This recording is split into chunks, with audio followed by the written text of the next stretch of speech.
one of the most successful human species ever.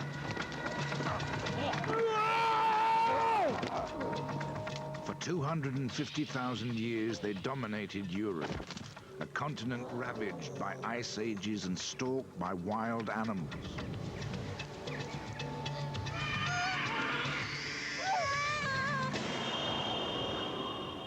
Then, 35,000 years ago, they faced the ultimate challenge. The arrival of another human species.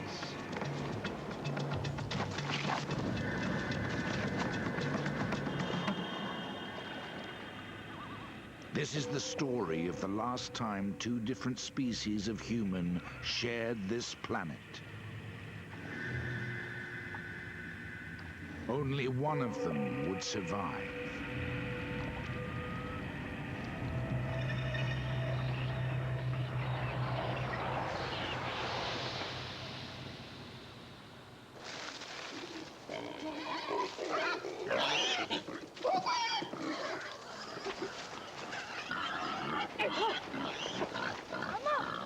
It's first light.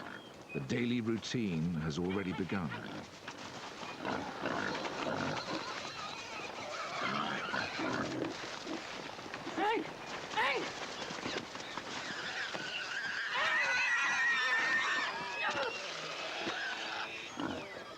The hunters are a formidable team, a mother and a daughter, driven by the instinct to survive. Their kill will provide food and much more besides.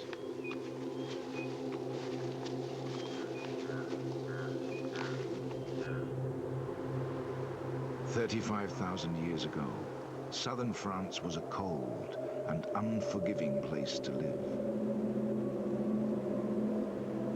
1,000 miles away, an ice sheet grips northern Europe, bringing polar conditions to much of the continent. In winter, temperatures can plummet to 25 below, similar to northern Canada today. Herds of woolly mammoth roam the windswept grassland. The forests offer refuge for bison and red deer.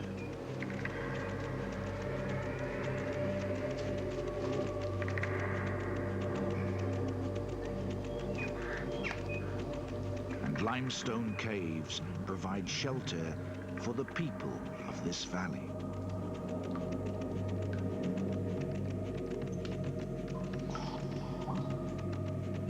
These are the Neanderthals, the first human species to adapt to this harsh and frozen continent.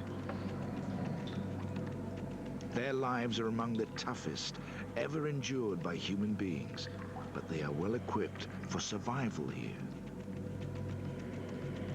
Their small clan places little stress on the environment. Close ties bind them together.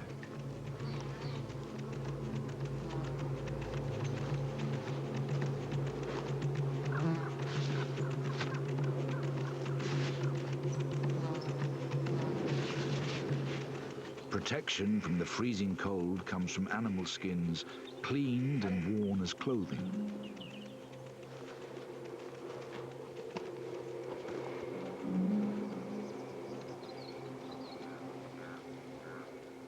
To prepare the skin, the mother first scrapes off fat and sinew with a sharp flint blade.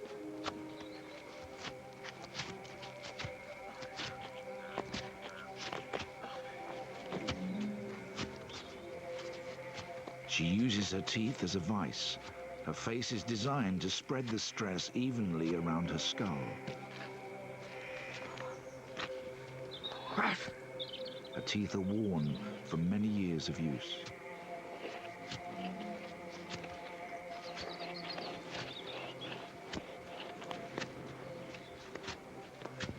There are only 2 women in the clan.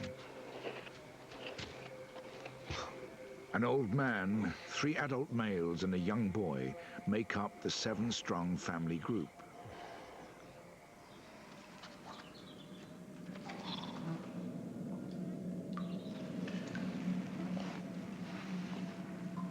This cave is the center of their world. Within its walls, they sleep, eat, butcher meat, and even defecate.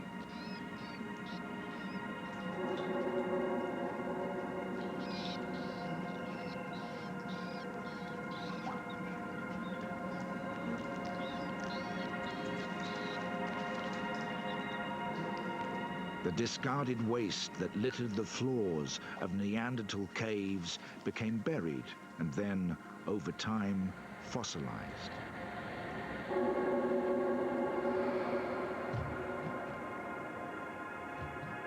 It has become priceless evidence that has revolutionized our vision of the Neanderthals.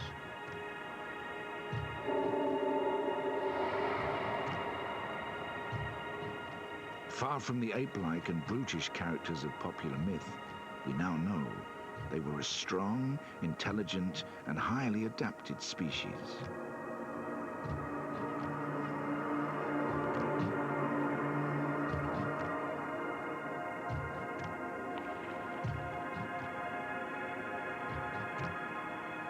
The latest scientific techniques have revealed incredible details about their lives.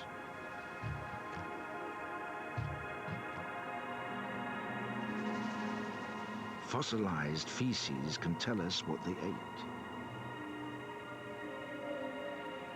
Teeth can tell us how they scraped animal hides to make clothing. Fractured and withered bones reveal how their lives were plagued by injury and disease. And even how some met violent and unexpected deaths.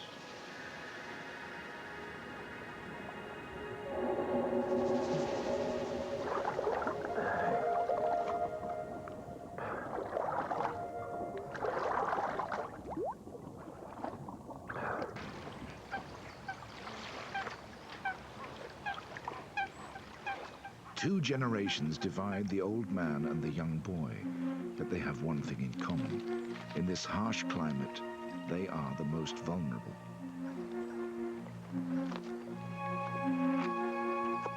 Childhood is the most dangerous time. Nearly half of the Neanderthal fossil record consists of children under the age of 11. Oh, Malcolm!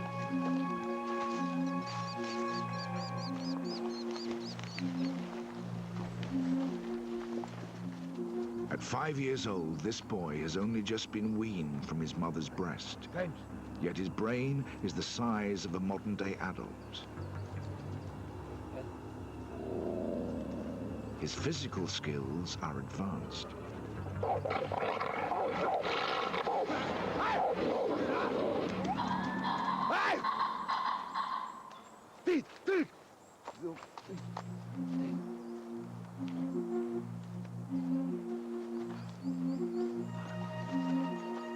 It's just as well. In an environment like this, you either grow up quickly or you die.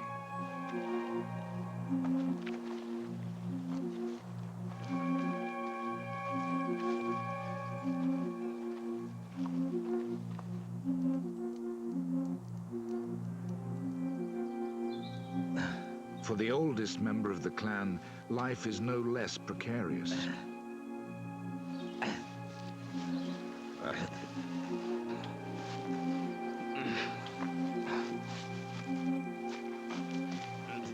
He's 43 years old, but injury and exertion have broken his body, hastening old age.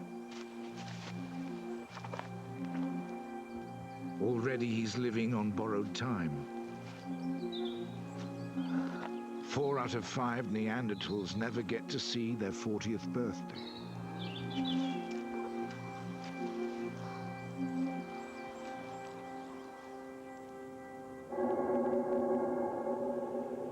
The bones of a man aged about 40 were unearthed in the Shanidar Cave, Iraq, in 1957.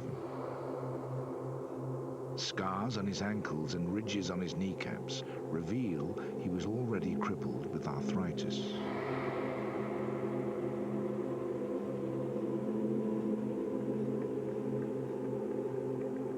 He had multiple fractures to his upper right arm. Paralyzed and misshapen, it had withered to a fraction of its normal size. Here it lies alongside a normal, healthy bone. The lower half of the arm is completely missing, severed above the elbow by some traumatic event in his life.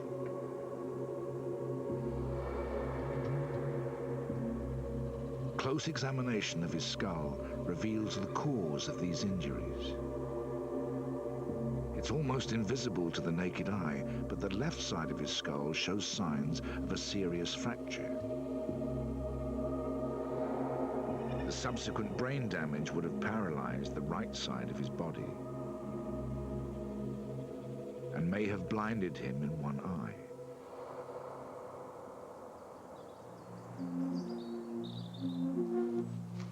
Juan! Done. For the old, there are few concessions in this brutal world. If he is to stay with the clan, he needs to pull his weight.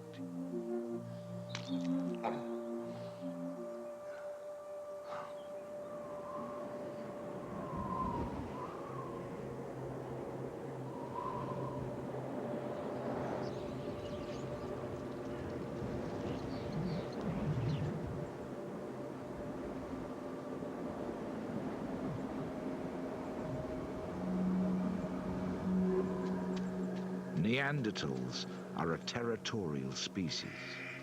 This clan's territory is around 27 square miles, the range of an average day's hunt.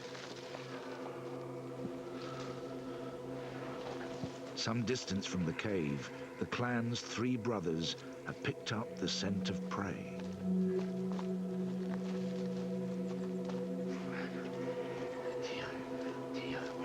The oldest brother is the leader, the strongest and most experienced. He orchestrates the hunt.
These deer are in their prime.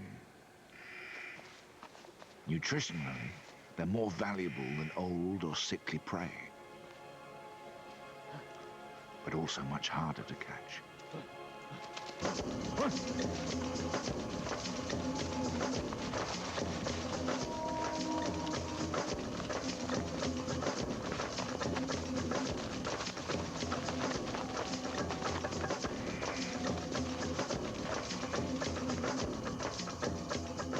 The Neanderthals' world was much smaller than the one we know today.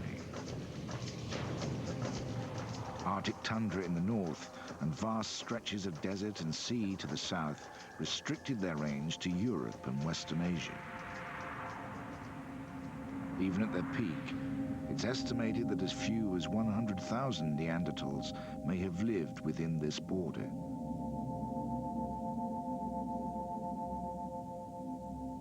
Bones and artifacts have been found as far south as Israel, in Uzbekistan and the Ukraine in the east, in Poland, Germany, and even Wales in the north, to Portugal in the far west.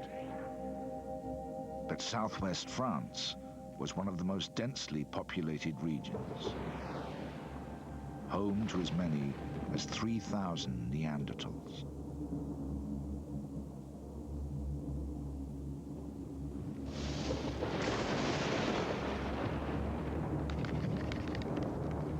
hunt has not been successful. Darkness has fallen and the men are stranded on the edge of their territory. If they are to survive a night away from their cave, they must make a fire.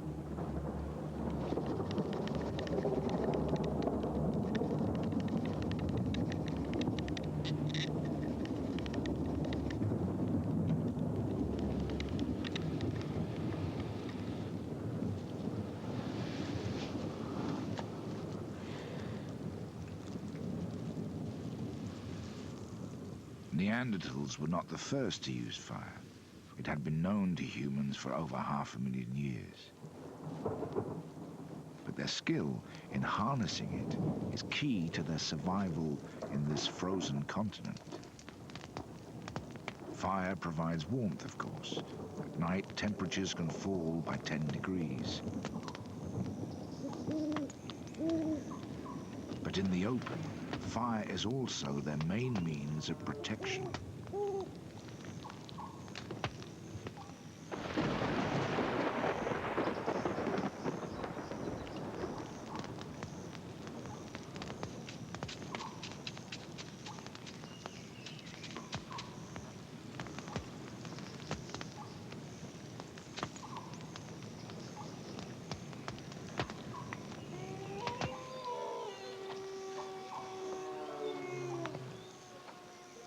Leopards and wolves, cave lions and bears stalk this part of France.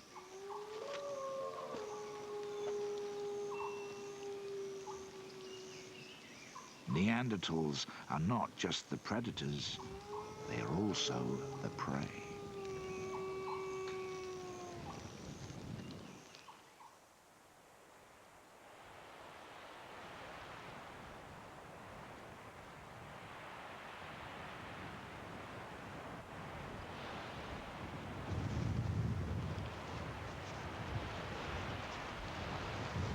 Early next morning, the hunt begins again.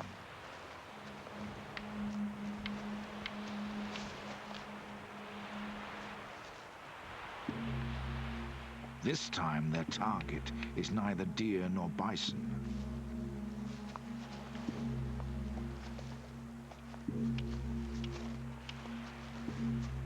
On the border that divides their territory from the next, the brothers have stumbled upon another kind of prey.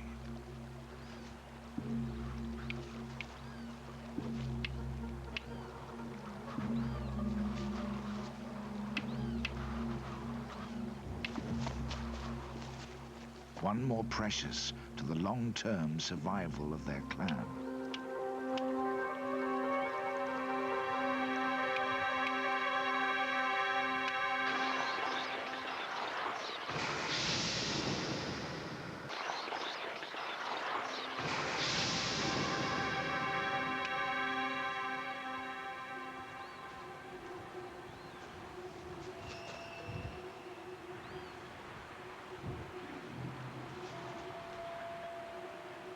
The size of their caves and the debris unearthed within them suggest that Neanderthals lived in very small groups, perhaps no more than 25, and sometimes as small as 8.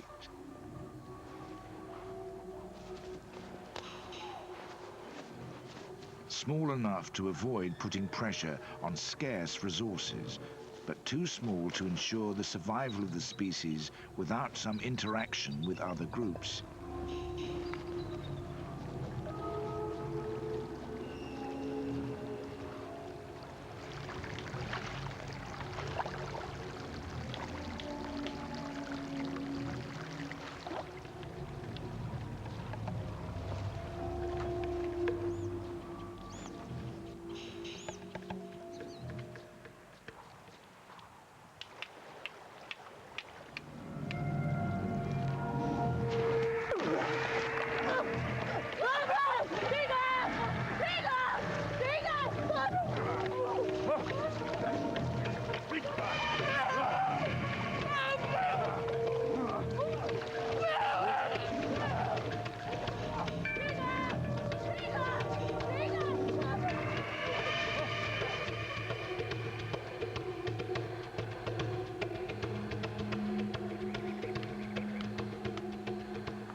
By kidnapping a second adult female, the clan has doubled its opportunities to breed and therefore its chances of survival.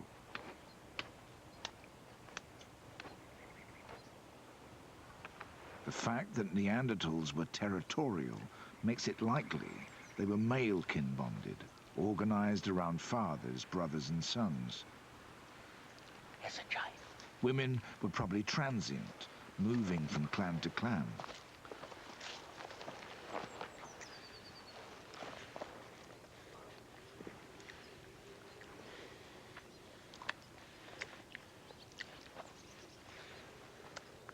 To have survived as long as they did, Neanderthals must have exchanged women. Some of these exchanges may have been voluntary. But in such a closed society, it's likely that some encounters were like this one, forcible and potentially violent.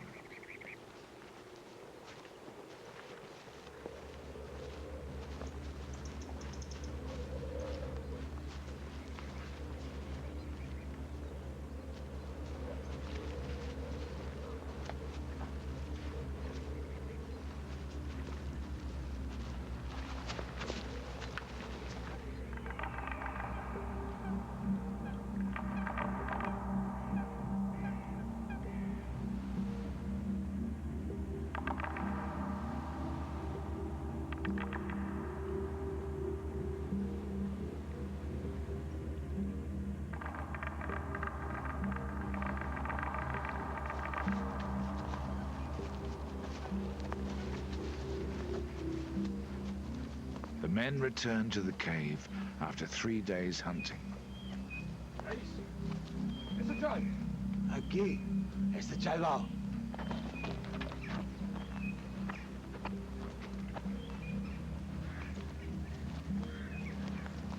Their catch is unexpected.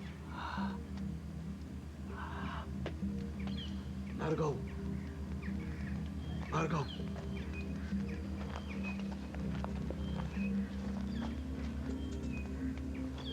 To the dominant female, the newcomer poses a threat to her position in the clan. She must quickly assert her authority.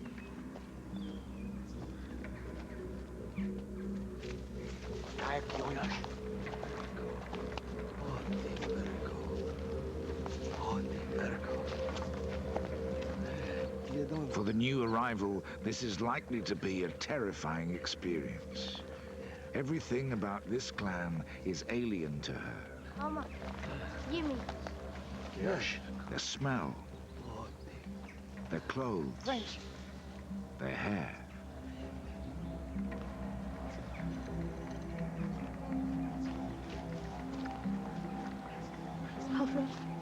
Even their language.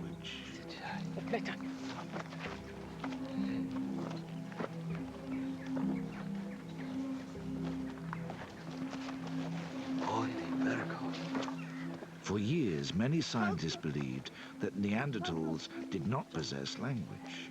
Mama, give me. They assumed that, like other primates, they communicated using only gestures and calls.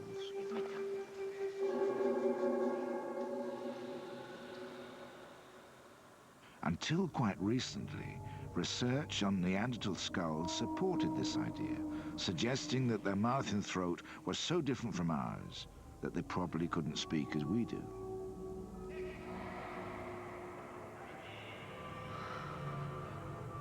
But in 1983, a discovery at Kibara Cave in Israel turned this debate on its head.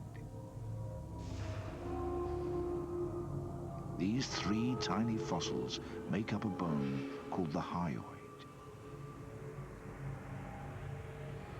They sit in the throat, holding the muscles and flesh of the vocal mechanism in place. The Neanderthal hyoid is almost identical to ours and is the most compelling evidence yet that their throat was designed for speech. It may well have been more limited than ours, but it now seems certain that Neanderthals had a language of their own.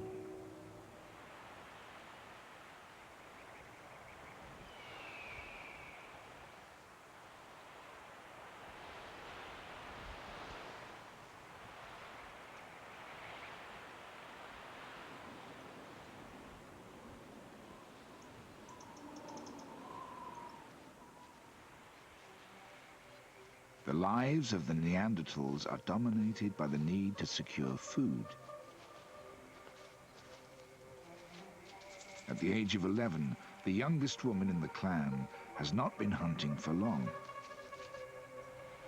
Her prey is small, but it's fast, and she has to be skillful.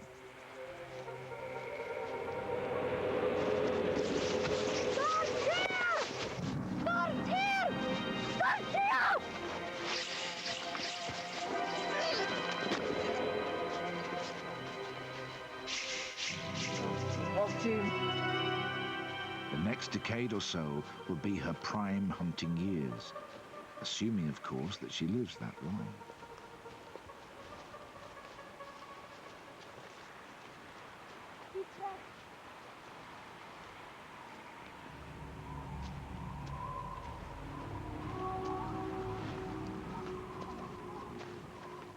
The Neanderthals' world is a dangerous one. Almost all the adult fossils discovered so far reveal some kind of serious injury.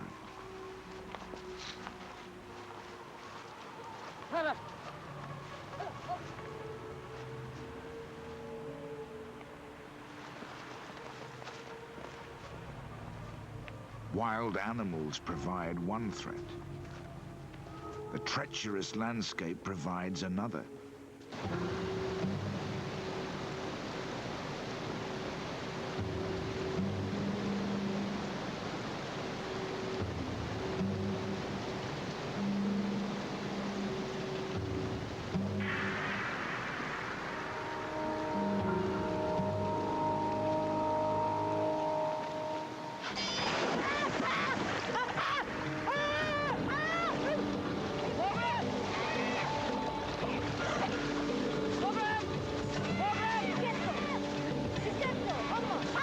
Meltwater from snow has swelled the volume of the river.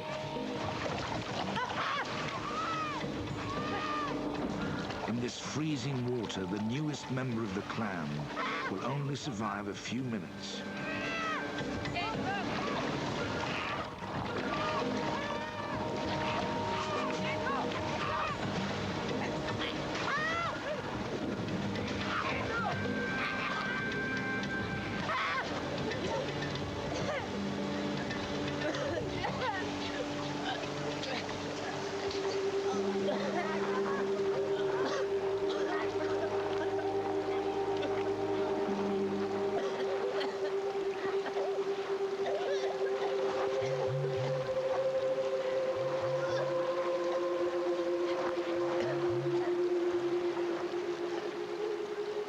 This rescue has a selfish motive. The clan need the new female too much to let her die. Without them, she stands little chance of survival. This interdependence has helped the Neanderthals to master their environment.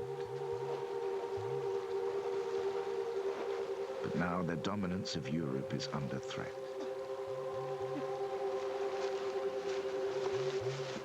In the last few thousand years, a new species has arrived here.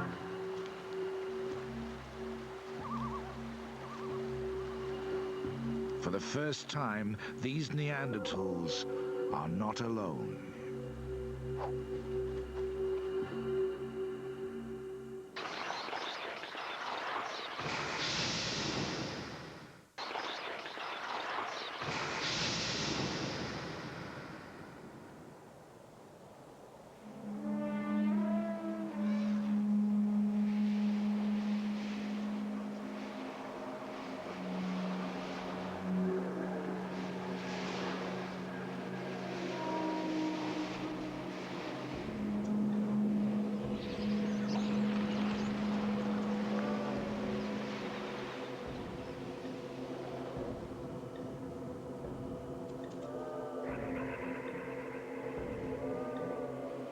The men have returned to the hunt.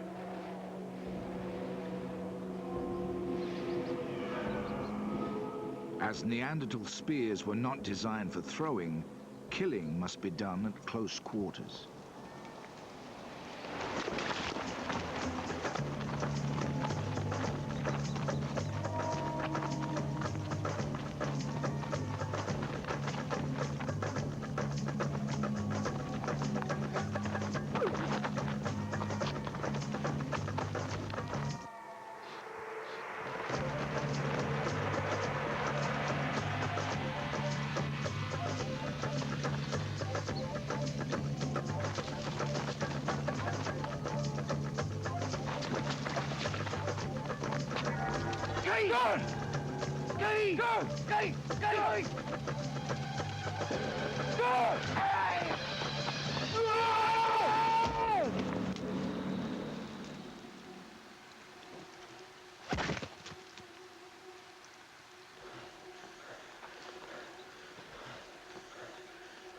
Driving the deer over a cliff makes it less likely that the men will injure themselves.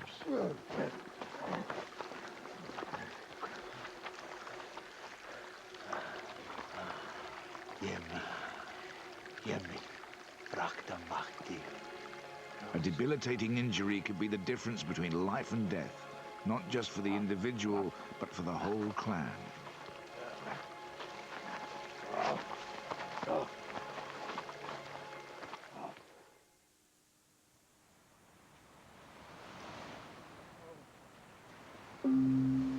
All that remains is to carry the kill the 6 miles back to the cave.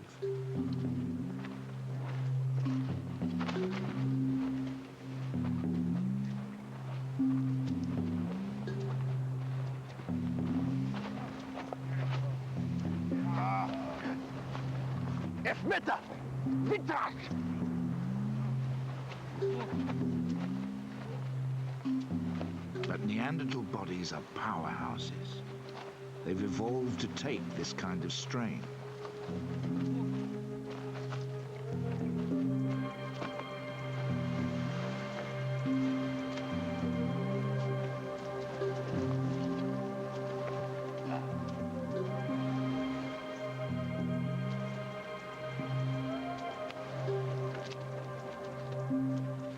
The glaciers of Europe not only shaped the landscape, but the features of the Neanderthals who lived here. Their bones grew strong in direct response to the stress they were subjected to. The walls of Neanderthal leg bones are particularly thick. Joints around the elbow, hip and knee are also enlarged. Shaped by the habitual pressure of living life as a Neanderthal, they also show signs of bowing. Seen in contrast to the modern leg beside it, Neanderthal bones are not just thick and bowed, they're much shorter than our own.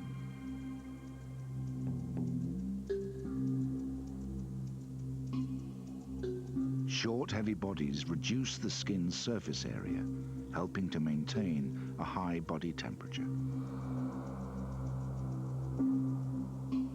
Even their noses evolved to cope with the extreme cold weather.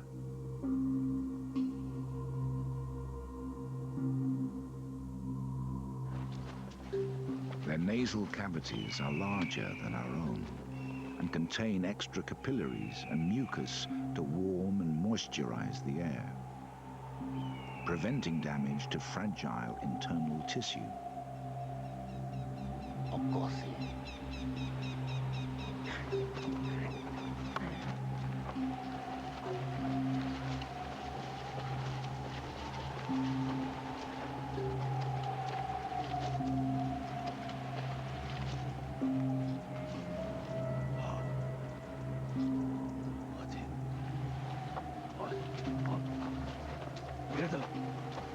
This combination of features makes Neanderthals the first human species specifically adapted to a cold climate.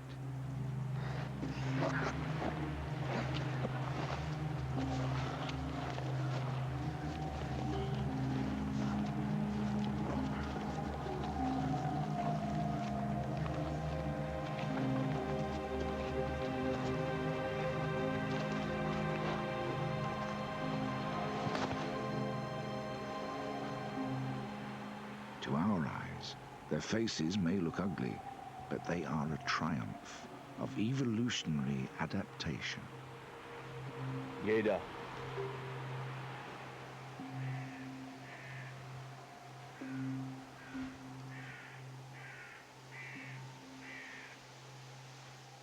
Now, the Neanderthals face a threat for which evolution has not prepared them.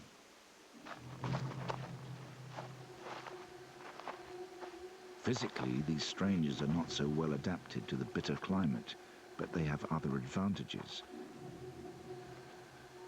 They've evolved new ways of living together and new ways of thinking.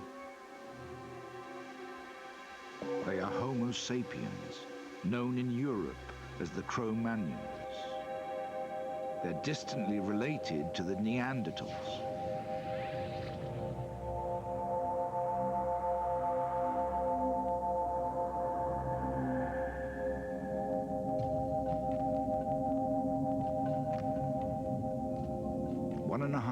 Years ago, a human species called Homo erectus emerged from Africa into Asia and later into Europe. Over thousands of years, deserts, glaciers, and vast inland seas isolated the species. In the cold, harsh conditions of northern Europe, a new cold-adapted species evolved, the Neanderthals.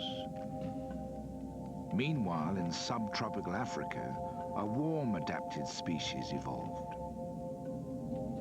100,000 years ago, they expanded as far as the Middle East.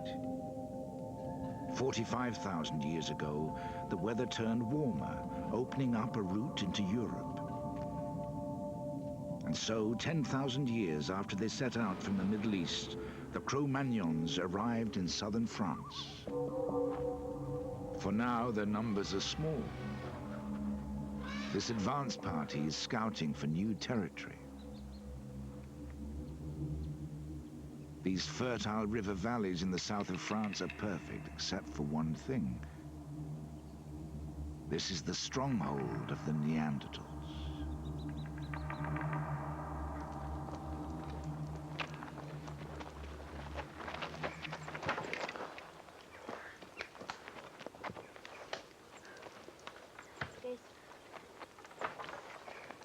The fresh kill is a welcome sight.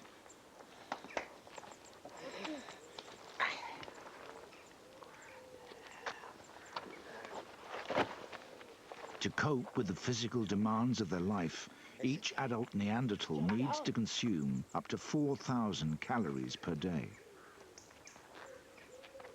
In the depths of winter, this can rise to as much as 7,000 calories, almost 3 times the amount we eat today.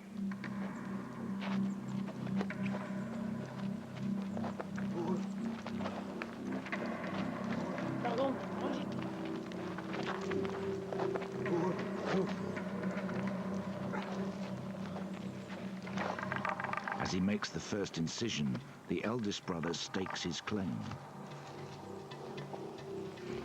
An adept butcher, he uses a razor-sharp flint to slice through the deer's belly.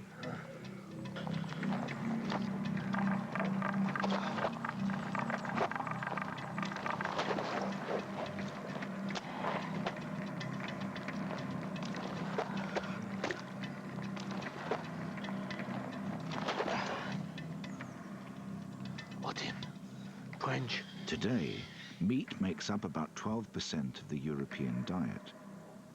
The Neanderthal diet was very different. By analyzing ground-up pieces of bone, we can tell a lot about what Neanderthals ate.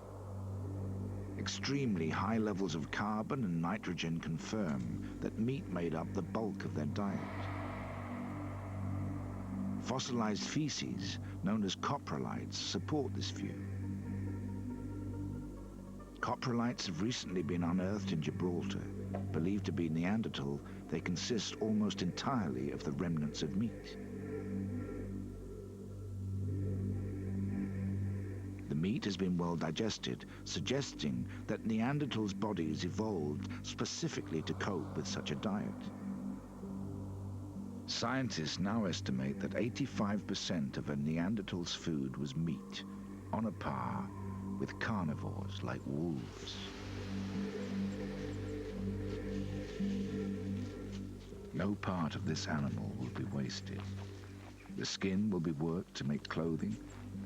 Sinew will be dried and used as rope. The skull will be smashed open to get at the brain, the tongue, and even the succulent eyeballs.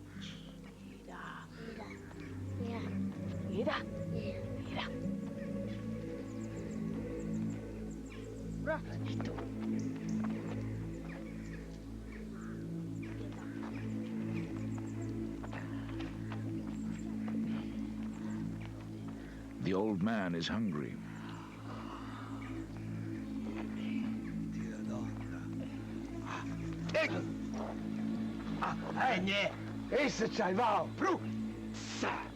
But his position within the pecking order means he has to wait his turn.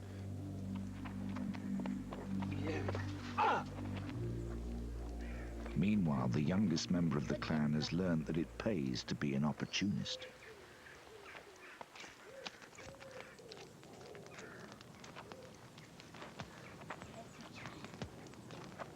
Inside the cave is a dumping ground, where the younger brothers butcher the deer.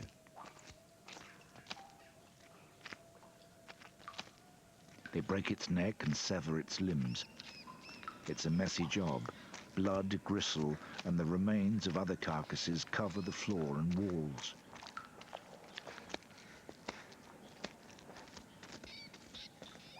But better to do it here than outside, where the smell of fresh meat could attract predators.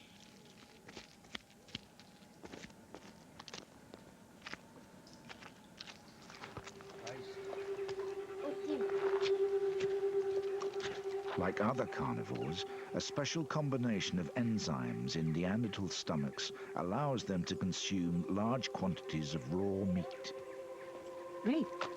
Tim.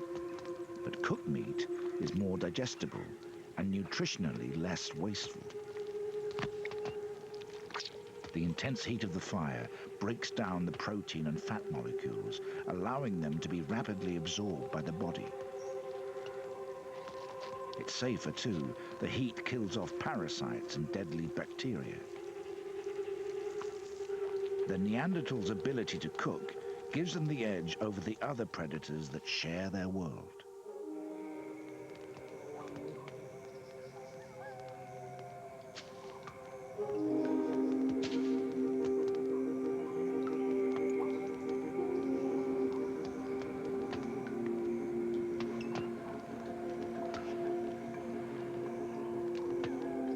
Grooming is the glue that bonds the clan together. It's a form of communication, demonstrating loyalty, affection, and trust.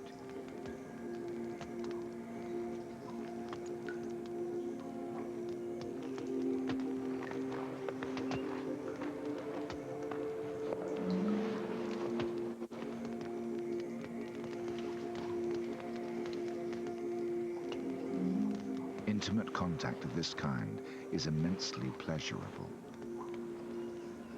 The clan can spend up to 4 hours a day relaxing under each other's touch.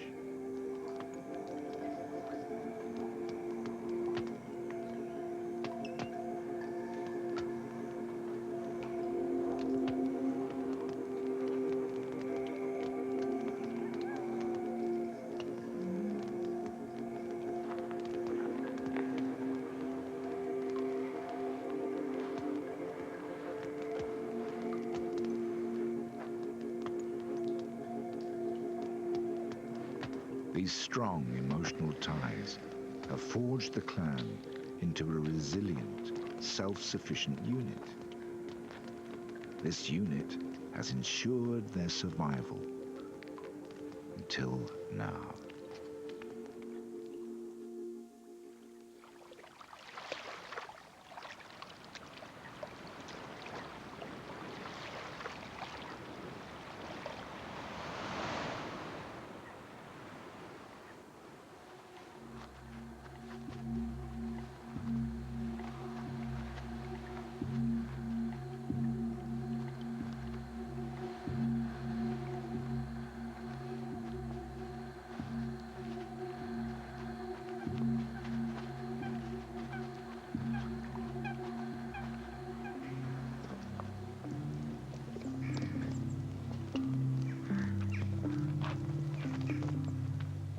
The strengths which have sustained the Neanderthals for thousands of years are about to become weaknesses.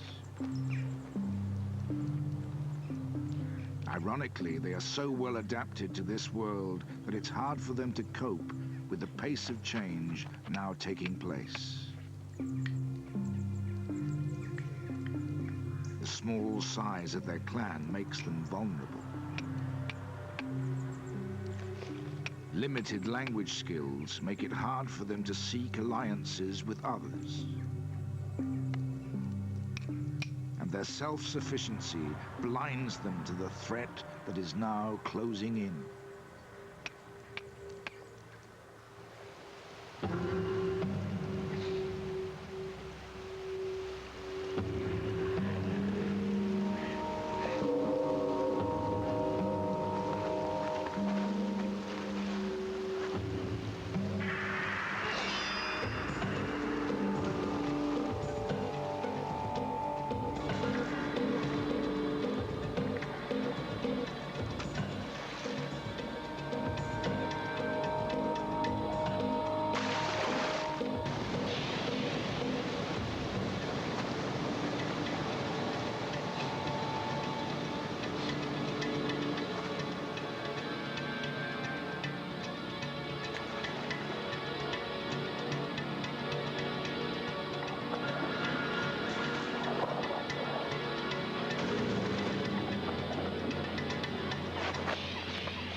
Suddenly, two human species stand face to face. How will they react to each other? In this harsh world, is it possible for them to coexist? A fight for survival is about to begin. Neanderthal concludes next Monday, details on the way. The Channel 4 book, Neanderthal, by Douglas Palmer, is now available from bookshops, priced £20. You can order your copy from the Channel 4 shop with free delivery on 0870 1234 344. To find out more about Neanderthal Man, visit channel4.com/next step. Now, there's movie adventure next. Brandon Lee is risen from his grave in the stunning fantasy and dark fable that is The Crow. Take flight and seek revenge.